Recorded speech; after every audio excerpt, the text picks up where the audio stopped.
Bismillahirrahmanirrahim. Assalamualaikum warahmatullahi wabarakatuh. Alhamdulillah wassalatu wassalamu ala Rasulillah wa ala alihi wa ashabihi wa mawala. Wala hawla wala quwwata illa billah amma ba'd. Sahabat online yang dimuliakan Allah Subhanahu wa taala. Kita bersyukur kepada Allah Subhanahu wa taala atas karunia yang Allah berikan, kesehatan dan kesempatan, nikmat iman dan Islam, serta nikmat bisa beribadah kepada Allah Subhanahu wa taala. Utamanya nikmat bisa mengkaji, bisa ngaji kitab secara online. Kali ini kita akan mengaji tentang sifat salat Nabi Sallallahu Alaihi Wasallam dari takbir sampai salam, seakan-akan kita melihatnya. Kita mengambil dari kitab yang ditulis oleh Syekh Muhammad Nasiruddin Al-Albani rahimahullahu ta'ala. Sahabat yang dimuliakan Allah Subhanahu wa ta'ala, untuk sesi pertama ini kita akan membahas terlebih dahulu berkaitan dengan aqwalul a'immah bittiba'is sunnati wa tarki aqwalil mukhalifati laha. Perkataan-perkataan imam madhab tentang anjuran mengikuti sunnah serta meninggalkan perkataan-perkataan yang menyelisihi sunnah Nabi Sallallahu Alaihi Wasallam. Allah Subhanahu Wa Taala berfirman mengawali perkataan imam madhab. Allah Taala berfirman, ittabi'u ma unzila ilaikum min rabbikum wa la tattabi'u min dunihi awliya qalilan ma tadhakkarun. Ikutilah apa yang diturunkan kepada kalian dari Tuhan kalian, dan janganlah mengikuti selainnya. Jangan mengikuti penolong-penolong atau wali-wali selainnya. Qalilan ma tadhakkarun, sedikit di antara kalian yang mengambil pelajaran. Sahabat online yang dirahmati Allah Subhanahu wa taala. Berangkat dari ayat ini, maka bagaimana pendapat para ulama yang mereka ini semuanya berpegang kepada Al-Quran dan Sunnah Rasulullah Sallallahu Alaihi Wasallam. Sesungguhnya hampir semua ulama memiliki pandangan yang sama. Namun kita membaca dari 4 imam madhab yang terkenal di dalam Islam, mulai dari Imam Abu Hanifah, kemudian Imam Malik, Imam Asy-Syafi'i, dan Imam Ahmad bin Hanbal rahimahumullahu ta'ala jami'an. Kita mulai yang pertama, perkataan Imam Abu Hanifah rahimahullahu ta'ala. Syekh mengatakan, fa'awwaluhum al-imamu Abu Hanifah An-Nu'man bin Thabit rahimahullah. Wa qad rawa anhu ashabuhu aqwalan syatta wa ibaratin mutanawwi'atan. Imam yang paling pertama adalah Imam Abu Hanifah. Beliau An-Nu'man bin Thabit rahimahullah ta'ala. Jadi nama aslinya adalah An-Nu'man, ayahnya Thabit. Banyak perkataan beliau yang diriwayatkan oleh sahabat-sahabatnya. Kulluha tuaddi ila syai'in wahid wa huwa wujubul akhdhi bil hadith. Semua perkataan-perkataan beliau menunjuk kepada satu hal, yaitu anjuran untuk mengambil hadis dari Nabi SAW, wa tarkit taqlidi ara'il a'immatil al-mukhalifati lahu, serta meninggalkan bertaklid kepada pendapat-pendapat imam-imam yang menyelisihi hadis Nabi Sallallahu Alaihi Wasallam. Perkataan beliau yang pertama, ungkapan yang terkenal, beliau mengatakan, "Idza sahhal haditsu fa huwa madhhabi." Kalau hadis itu sahih, maka itulah madhabku. Artinya Imam Abu Hanifah lebih memilih hadis yang sahih daripada pendapat beliau sendiri. Yang kedua, la yahillu li ahadin ay ya'khudha biqaulina ma lam ya'lam min aina akhadnahu. Tidak halal bagi seseorang siapapun itu yang mengikuti madhab beliau, para pengikut madhab beliau atau yang selainnya. Ya, di sini li ahadin tanpa terkecuali, ya, setiap orang. Tidak halal bagi setiap orang untuk mengambil perkataan kami ketika atau selama dia tidak mengetahui dari mana kami mengambilnya. Ya, jadi kalau kita tidak tahu dasar dari pendapat Imam Abu Hanifah, maka kita tidak boleh, bahkan tidak halal kata beliau untuk mengambilnya. Di dalam riwayat yang lain, haramun ala man lam ya'rif dalili ayyukti bikalami. Haram bagi orang yang belum mengetahui dalilku untuk berfatwa dengan pendapatku, dengan ucapanku. Kemudian di dalam riwayat yang lain ada tambahan fa innana basyarun naqulul qawla al-yawm wa narji'u anhu ghadan. Sesungguhnya kami ini manusia biasa. Kami mengucapkan satu ucapan hari ini dan kami rujuk, artinya tidak lagi mengambil perkataan itu besok. Wa fi ukhra, dalam perkataan yang lain ya dari beliau, waihaka ya Yaqub, celaka bagi engkau wahai Yaqub. Yaqub ini adalah Abu Yusuf ya, yang merupakan murid terdekat dari Abu Hanifah. La taktubu kullama tasma'u minni. Jangan engkau tuliskan semua apa yang kau dengarkan dariku. Fa inni qad ara ra'ya al-yawm wa atrukuhu ghadan. Karena sesungguhnya aku memandang satu pendapat hari ini dan aku tinggalkan besok. Wa ara ra'ya ghadan wa atrukuhu ba'da ghadin.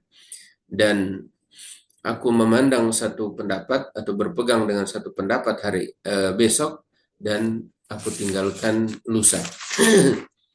Semua dua perkataan ini atau dua poin ini semuanya menunjukkan tidak bolehnya seseorang untuk mengambil pendapat dari Abu Hanifah sampai dia tahu dalil dari mana dia mengambilnya. Yang ketiga, idza qultu qawlan yukhalifu kitaballahi ta'ala. Kalau saya mengucapkan satu ucapan yang menyelisihi kitab Allah Ta'ala yang maha tinggi, wa khabar Rasuli sallallahu alaihi wasallam, dan menyelisihi informasi dari Nabi sallallahu alaihi wasallam, fatruku qauli, maka tinggalkan ucapanku. Kemudian yang kedua, Imam Malik rahimahullahu taala. Beliau adalah Malik bin Anas. Malik bin Anas rahimahullahu taala. Beliau mengatakan yang pertama, ungkapan beliau, innama ana basyarun ukhti wa usib. Aku ini hanyalah manusia biasa yang bisa salah bisa benar. Fanzuru fi ra'yi. Lihatlah, perhatikanlah perkataanku. Perhatikan pendapatku. Fa kullu ma wafaqal kitab wa sunnah fakhudhuhu. Semua yang sesuai dengan kitab Al-Qur'an, wa sunnah dan hadis Nabi sallallahu alaihi wasallam, maka ambillah dia. Wa kullu ma lam yuwafiq Alkitab wa sunnah fatrukuhu. Maka setiap yang tidak sesuai dengan kitab dan sunnah, maka tinggalkan. Hampir sama mirip dengan perkataan Abu Hanifah. Yang kedua, kata beliau, laisa ahadun ba'dan nabi sallallahu alaihi wasallam illa wa yu'khadhu min qawlihi wa yutrak illa nabi sallallahu alaihi wasallam. Tidak ada satupun setelah Nabi sallallahu alaihi wasallam kecuali boleh diambil perkataannya dan boleh ditinggalkan kecuali perkataan Nabi sallallahu alaihi wasallam. Kemudian yang ketiga, beliau mengatakan ini cerita dari Ibnu Wahab ya. Beliau mengatakan sami'tu Malikan, saya mendengar Malik rahimahullah su'ila an takhlili asabi'ir rijlaini fil wudu. Beliau ditanya, Imam Malik ditanya tentang menyeka jari-jari kaki di dalam wudu, ya, saat berwudu. Faqala laisa dzalika 'alan nas. Itu tidak wajib. Imam Malik menjawab, itu tidak wajib bagi manusia. Qala fataraktuhu hatta khaffan nasu. Kemudian Ibnu Wahab mengatakan, aku tinggalkan itu sampai orang-orang meringan-ringankan. Fakultu lahu indana fi dzalika sunnah. Lalu aku katakan kepadanya, Ibnu Wahab berkata kepada Imam Malik, menurut kami itu adalah sunnah. Kami memandangnya sebagai sunnah. Faqala mahi. Lalu mengatakan, apa itu? Apa dalilnya? Qultu haddatsana Laits bin Sa'ad wa ibnu Luhai'ah wa Amr bin Harith an Yazid bin Amr al-Ma'afiri an Abi Abdurrahman al-Habli, ya, an al-Mustawrid bin Shaddad al-Qurashi, ya. Jadi Imam Malik bertanya kepada Ibnu Wahab tentang dalil bahwa menyeka jari-jari kaki saat berwudu itu adalah sunnah. Lalu Imam Malik bertanya tentang dalilnya. Wahab Ibnu Wahab menjawab dengan menyebutkan riwayat. Pertama, beliau menyebutkan sanadnya. Beliau menceritakan, menyampaikan kepadaku Al-Laits bin Sa'ad, kemudian Ibnu Luhai'ah, Amr bin Al-Harith, Yazid bin Amr Al-Mu'afiri, dari Abi Abdurrahman Al-Habli, Al-Habli atau Hubli atau Hubali, Allah alam. An Al-Mustawrid, yang ini tidak ada harokatnya. Dari Al-Mustawrid bin Shaddad Al-Qurashi, orang Quraisy. Qala, dia mengatakan, Nabi SAW, Al-Mustawrid bin Shaddad Al-Qurashi mengatakan, Ra'aitu Rasulullah SAW. Jadi Al-Mustawrid ini adalah seorang sahabat yang melihat langsung tata cara wudhu Nabi SAW. Dia mengatakan, saya melihat Rasulullah SAW yadluku bi khinsirihi ma baina asabi'i rijlaihi. Beliau menggaruk-garuk, ya, dengan khinsir, dengan jari manisnya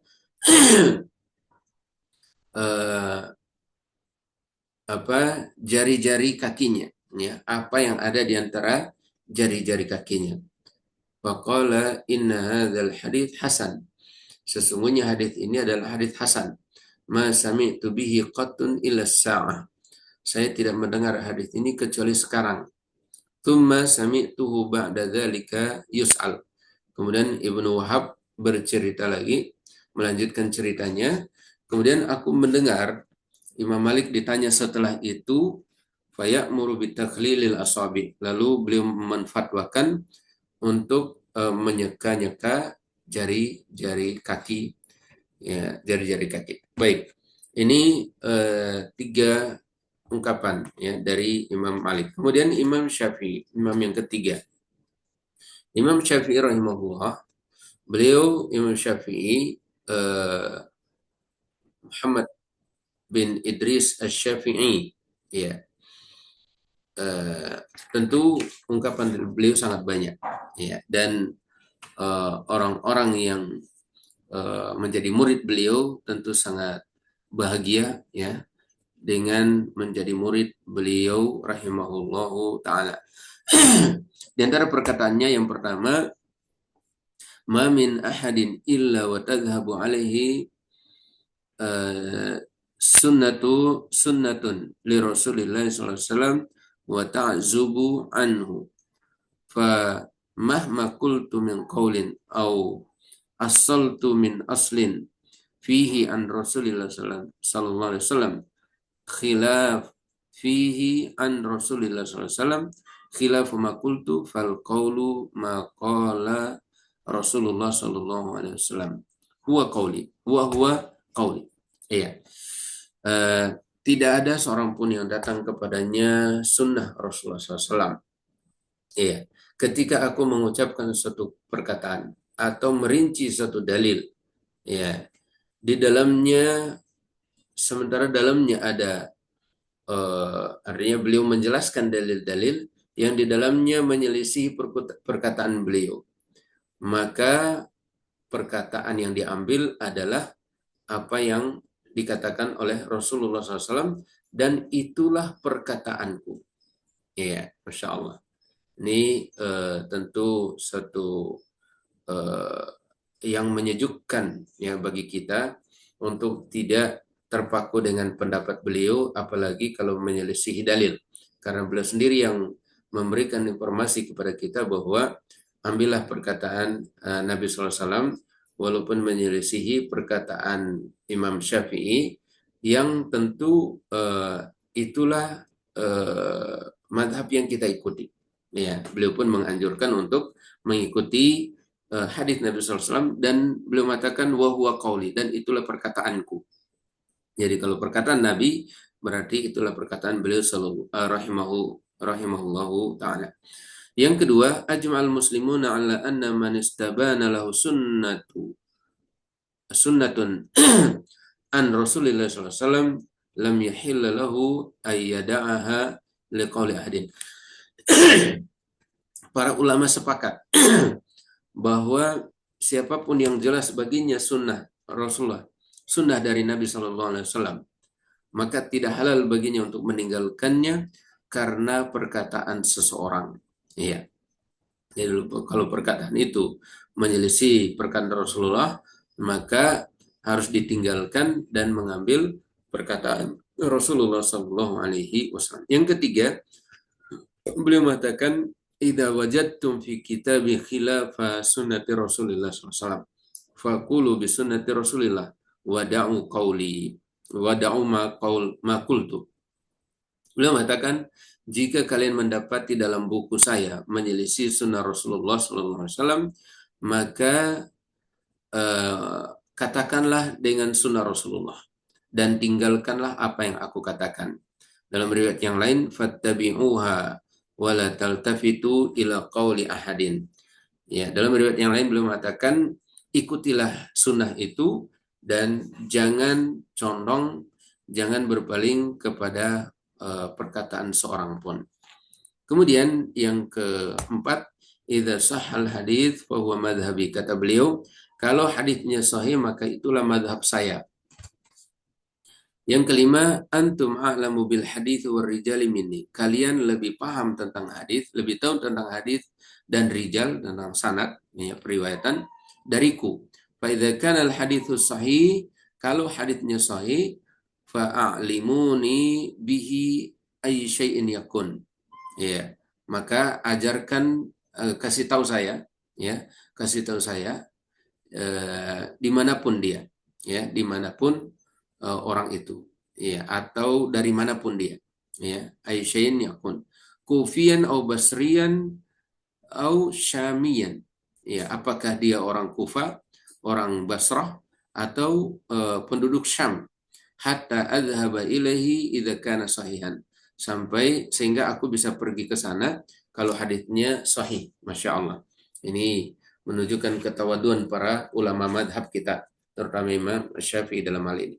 Yang keenam, kullu mas'alatin sahha fiha al-khabar an Rasulillah sallallahu alaihi wasallam inda ahli naqli bi khilafi ma qultu fa ana raji'un anha fi hayati wa ba'da mamati. Nah, ini lebih keras lagi.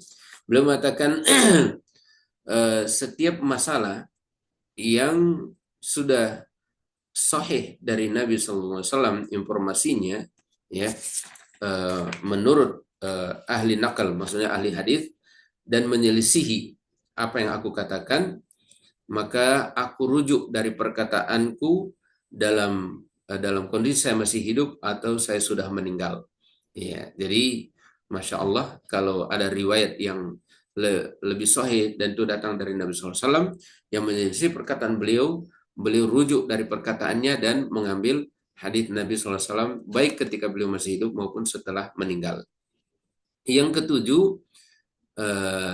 idza ra'aitumuni aqulu qawlan, kalau kalian melihat saya mengucapkan suatu perkataan, Wa qad sahha anin Nabi sallallahu alaihi wasallam khilafahu. Sementara ada hadis sahih dari Nabi sallallahu alaihi wasallam yang menyelisih perkataan itu.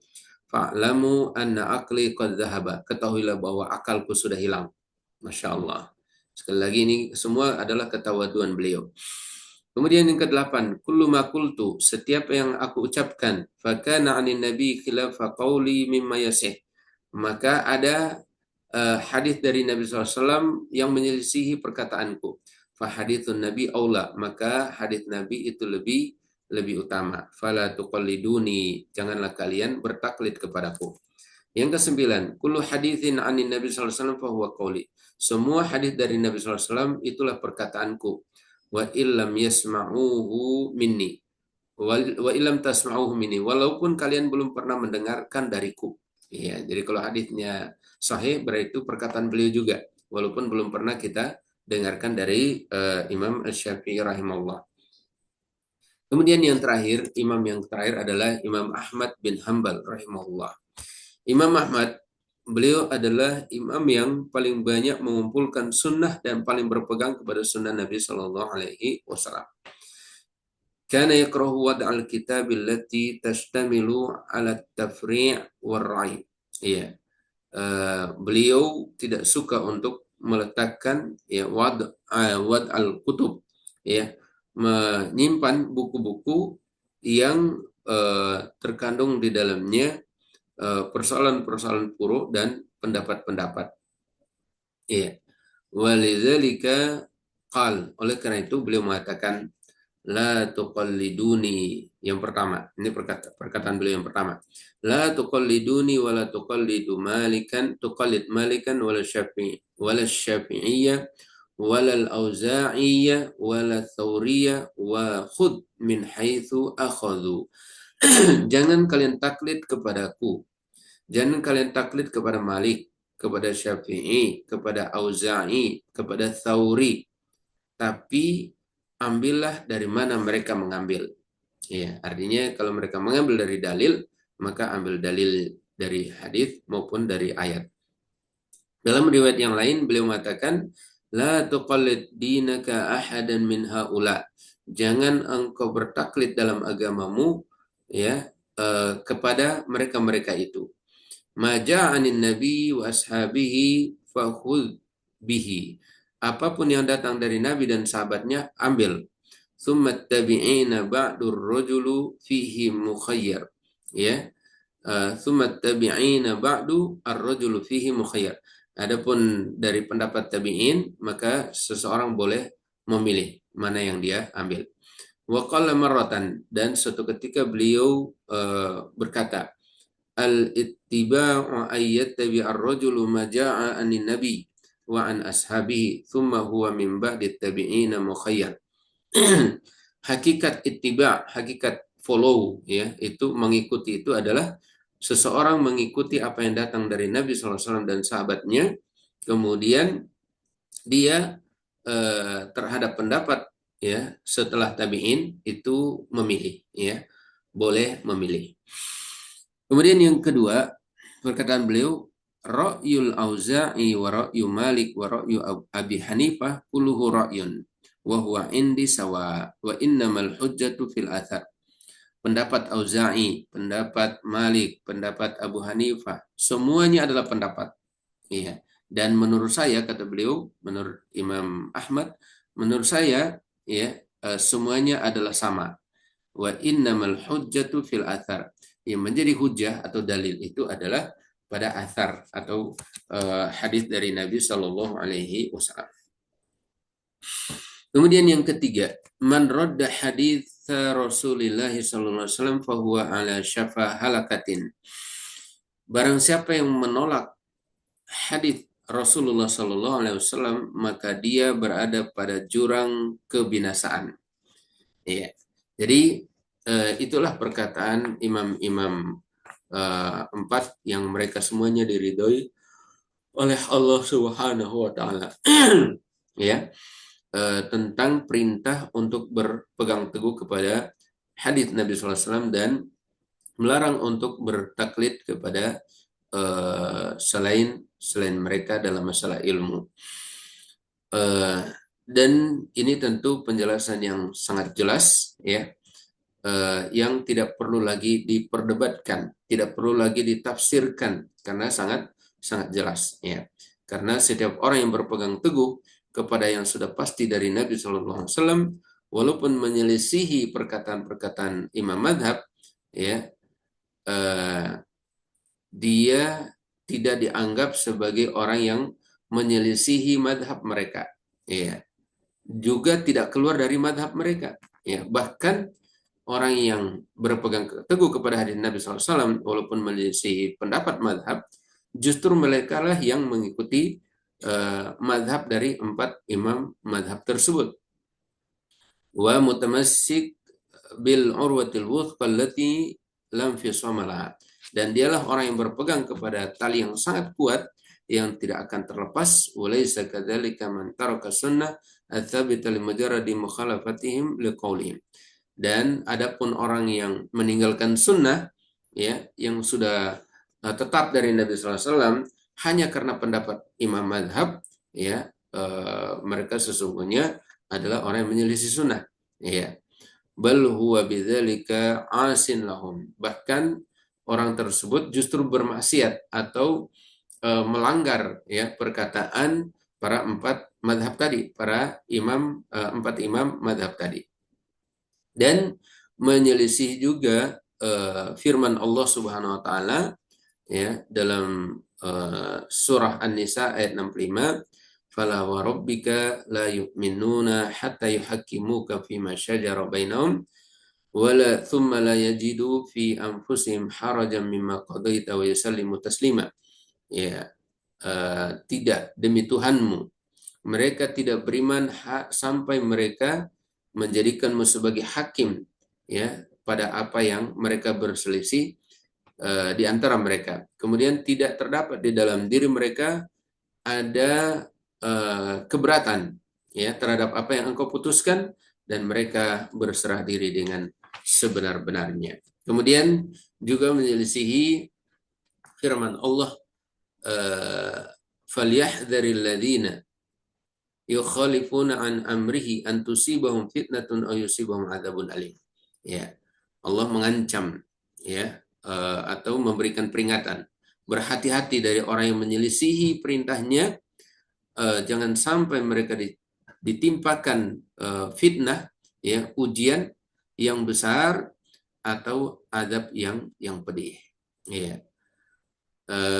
Maka Ibnu Rajab Al-Hambali mengatakan rahimahullah, wajib bagi setiap orang yang sampai kepadanya perintah Rasulullah SAW dan mengenal, ya, dan mengenalnya untuk menjelaskannya kepada umat, wa yansahulahum, dan memberikan nasihat kepada mereka dan memerintahkan kepada mereka untuk mengikuti perintah Rasulullah SAW walaupun menyelisihi pendapat dari imam madhab yang mereka agungkan, karena perintah Rasulullah SAW lebih berhak untuk diagungkan dan dimuliakan serta diikuti, ya, dibanding dengan pendapat siapapun yang dimuliakan, yang diagungkan, yang menyelisih sunnah yang sahih dari Nabi Shallallahu Alaihi Wasallam.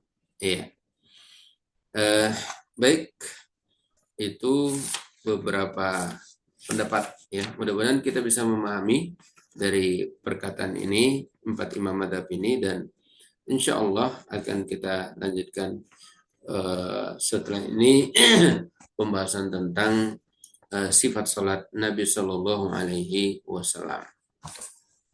Demikian, subhanakallahumma bihamdik, asyhadu an la ilaha illa anta, astaghfiruka wa atubu ilaik. Assalamualaikum warahmatullahi wabarakatuh.